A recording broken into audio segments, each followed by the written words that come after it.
What do you think? Why did this organization B succeed? Put it here. And A did not succeed. Why is it failing till today? Yes, some people whispering. It's very, very easy. Strategy and strategy alignment are the answers. What is strategy? Strategy is the beginning of corporate behavior. In other words, you tell the organization, you tell your employees, this is the direction we're going to go. You capture stakeholder expectations in your strategy. You set goals, you set objectives. And then you look for initiatives that will help you attain those goals. So that is strategy. What is strategic alignment? It's meeting the expectations of the stakeholders. Thank you. And where are the expectations of the stakeholders captured? In strategy. So ladies and gentlemen, today I'm really taking a high-level view because this topic can get complicated. I'm taking a really high-level view of strategic alignment. What is it about and why it matters? Why are we wasting our time here talking about it? Challenges to strategic alignment, very common challenges. I want to review with you. Recommendations for addressing some of those challenges. And the role of practitioners. I know my presentation said the role of the PM, but I realize that there are people from various backgrounds here, so we're going to look at the role of the practitioner. And then I will attempt to link strategic alignment to sustainable development. When we get there, you will see a very interesting aspect. So why bother? Why do we want to talk about strategic alignment? That's PMI's definition, not mine, not anybody's. Because if we do not, portfolios will fail to meet. They'll fail to align with the strategy. They'll fail to meet company objectives and goals.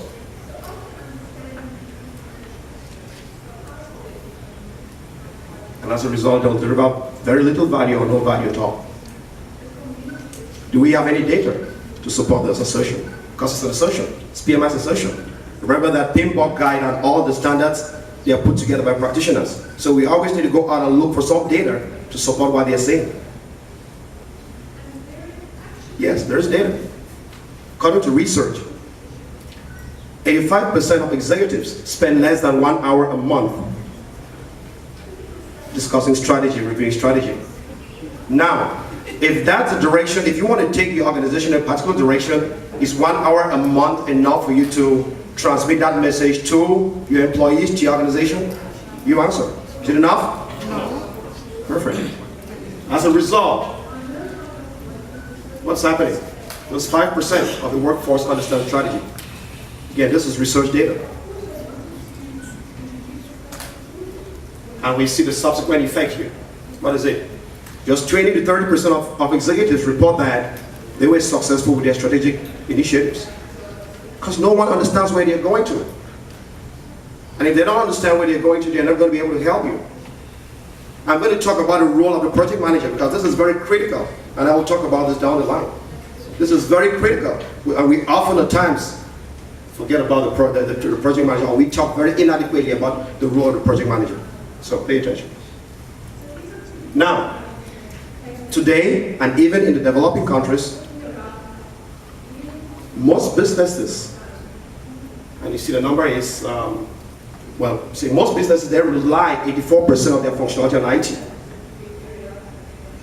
Okay, remember I said this topic can get a lot more complicated. We'll talk about IT strategy alignment. That's something different, that's an entirely new whole presentation. If businesses rely 84% of their functionality on IT, it's but normal that the topic of strategic alignment become very, very, very critical and important, right? We are here, right? And people, you're taking photos, you're posting them. Do you think we could have had this conference or held this conference at another location without internet? No. So PMI is a business relying, not-for-profit business, it's relying on technology. This hotel here, for them to make money, they have to be able to provide the services, so they rely on technology. Yet, look at what CIOs say, 96% of CIOs surveyed, they feel that the IT strategy is not enough. So there's a problem. There's a problem.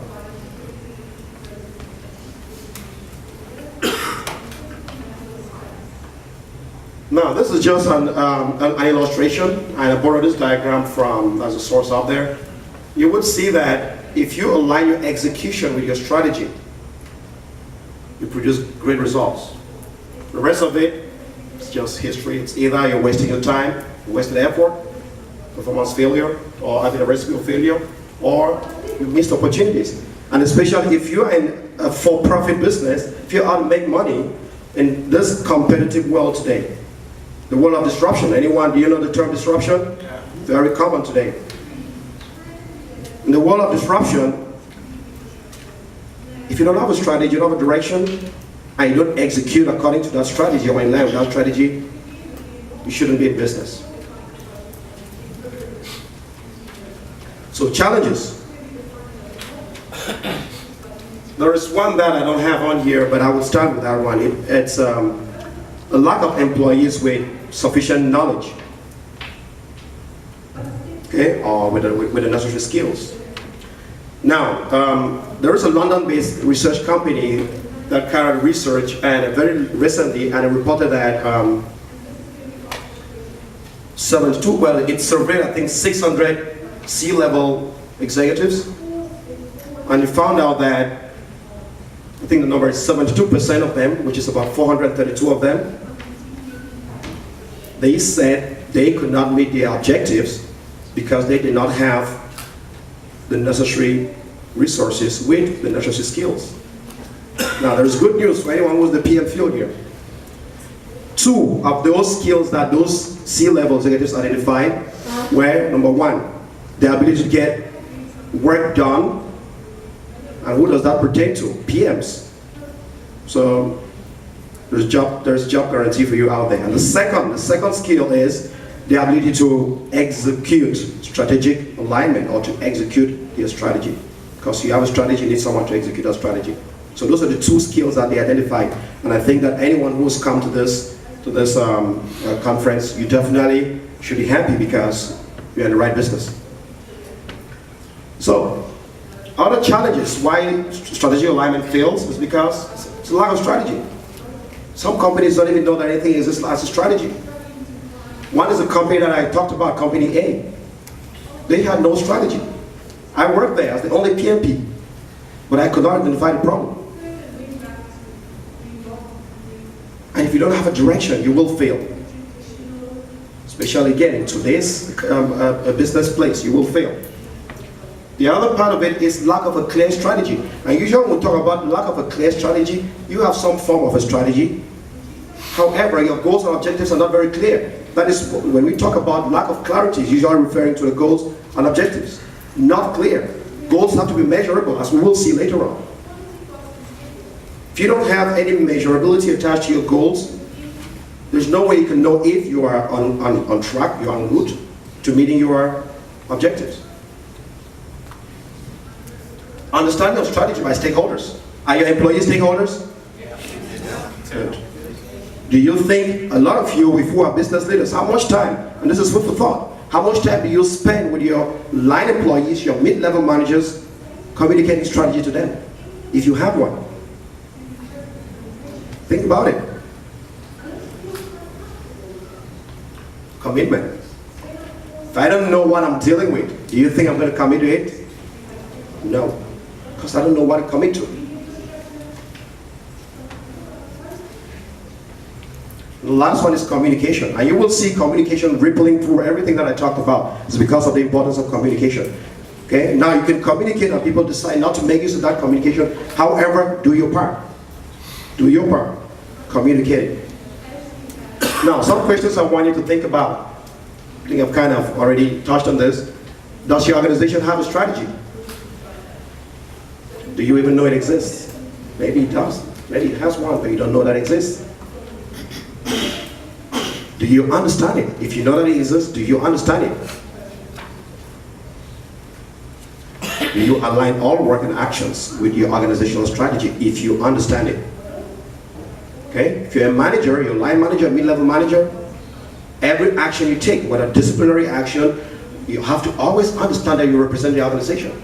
Not just represent the organization, but you have a role to play in making sure that organization achieves its strategic objective. So, we talked about some difficulties or challenges. How do we resolve those challenges?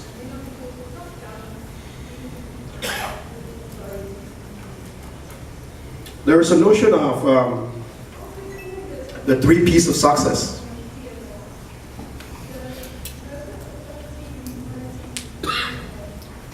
You have to come up with a strategy that is robust, measurable. You have to develop your people. And you need to have a way of measuring progress, performance. And I want to focus on one of them, the need to develop your people. You have to constantly perform a skills assessment to see if you have the right skills to get you to your end point, to where you want to head to. Next 5 years, the next 2 years, the next 10 years. Do you have the right skill set? That is called gap analysis. And after you perform that gap analysis, the next thing is, do I need additional skills? If so, can I commit resources, financial resources, to making sure that they get the right training? If you're serious, if you want to win, you want to beat competition, you want to thrive in the world of disruption, pay attention to this. An oversight body to make sure that you're actually doing what you said you're going to do, or you're meeting your promise. And we can dissect governance in very slice and dice in various ways. Those that do project management, you understand project governance. There is infrastructure governance, there's architectural governance, there is portfolio governance, there's program governance, all kinds of governance bodies. So just make sure you implement governance to overview your strategy. And I recommend here for governance for strategic purposes, I recommend if you're in the business of profit, making profit, I recommend at least once a quarter, once every 3 months, meet so that you can incorporate the feedback that you've gotten from your committee and refresh your strategy. So once every 3 months.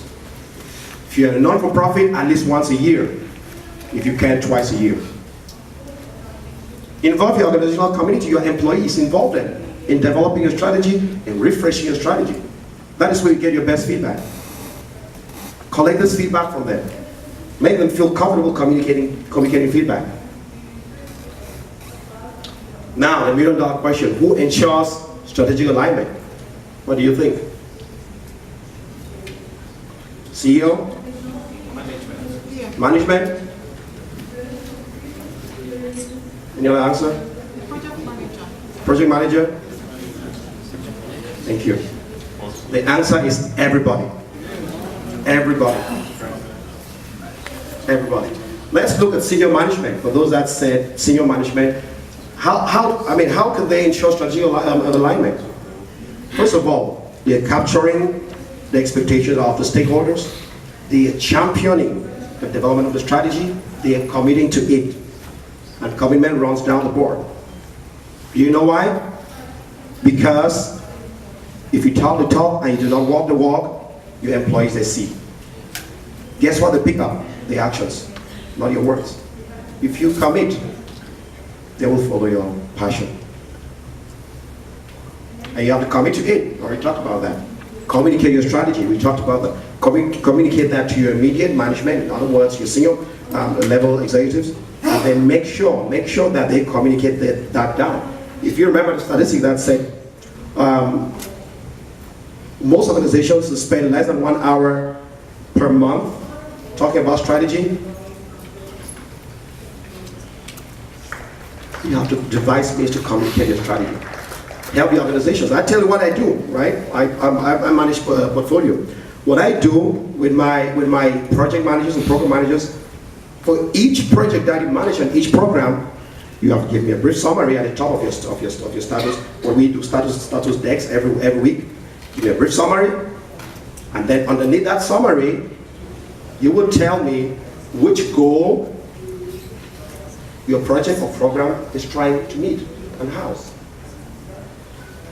When you do that, you're forcing your organization indirectly, forcing is not a good word, but you're compelling them indirectly to understand your strategy and to follow it. So that is what I do. What are you doing? What would you do for your organization?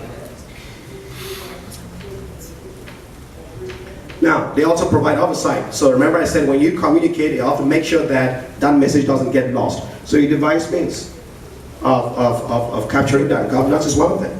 Make people understanding that. And then you support your team. When they have challenges, they come to you, act immediately. Because if you don't act, they will not come to you anymore. So act. So they know that you're a person of action. The portfolio manager, right? So remember I said portfolios are set up, and again, according to PMI, they're set up to do what? To accomplish an aspect of organization strategy. So what that means is you have to constantly perform an analysis of your portfolio to see, am I meeting those goals and objectives that are set for me? Am I meeting that aspect of the strategy that I'm supposed to be meeting? If not, what do I need to do? Do I need to cancel? Okay, of course, you don't take any decisions. You make recommendations as a portfolio manager. You make recommendations to the governance body. What am I going to recommend? Should some portfolio components be canceled, be revised, or what? So you respond to change. Remember I talked about refreshing your strategy. So if your strategy is refreshed, it means that you have a new strategy. Some aspects of it have been changed. So you need to make sure that you understand those aspects that have been changed, understand what relates to your portfolio, and then you communicate that, and you make sure that your organization, they're actually meeting that.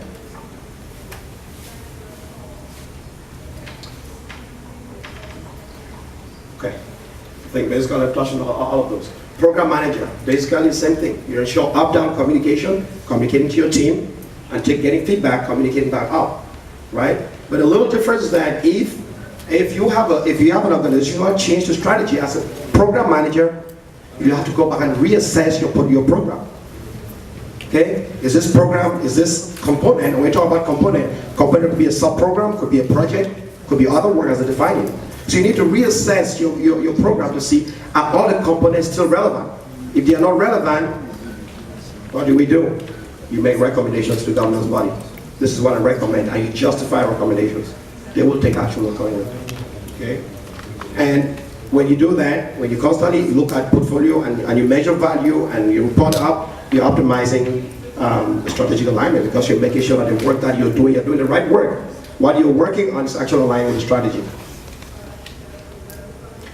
And you show leadership. You should be that go-to person. When they have questions, they come to you. You should answer those questions competently. And if you cannot answer those questions competently, what should you do? Look for solutions. Own up. Say, I don't know. Own up. Don't give fake answers. I don't know, but give me a minute, give me a day, I will try to get a response for you. Project manager, my favorite.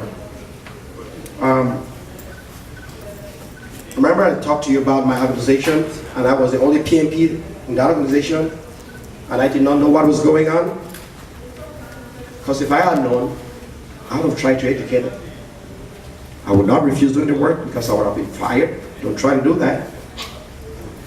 Find ways, be creative. Don't say, no, it's not my role. Look for ways to talk to your upper management. Educate them when you have the opportunity, in a very polite way. Okay? So as a project manager, contrary to popular belief, you need to acquire skills in strategic management. Acquire those skills. Educate yourself. Use those skills now to understand the strategy of your organization, the direction of your organization. Understand the goals and objectives of your organization. Understand the aspects of strategy that your project is trying to accomplish. And deliver on those. Educate your project team.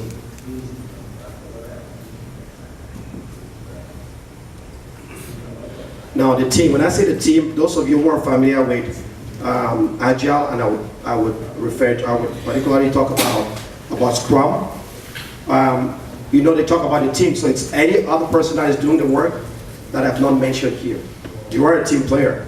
And what you need to do is be the eyes and ears of the organization, listen, understand the part of strategy that pertains to you and the project or projects you're working on, align all your work and actions with that, ask questions, provide feedback so that the strategy can be refreshed and the organization can continue to win. Embrace change. This is where a lot of people face problems with. You need to embrace change, and champion it, accept it.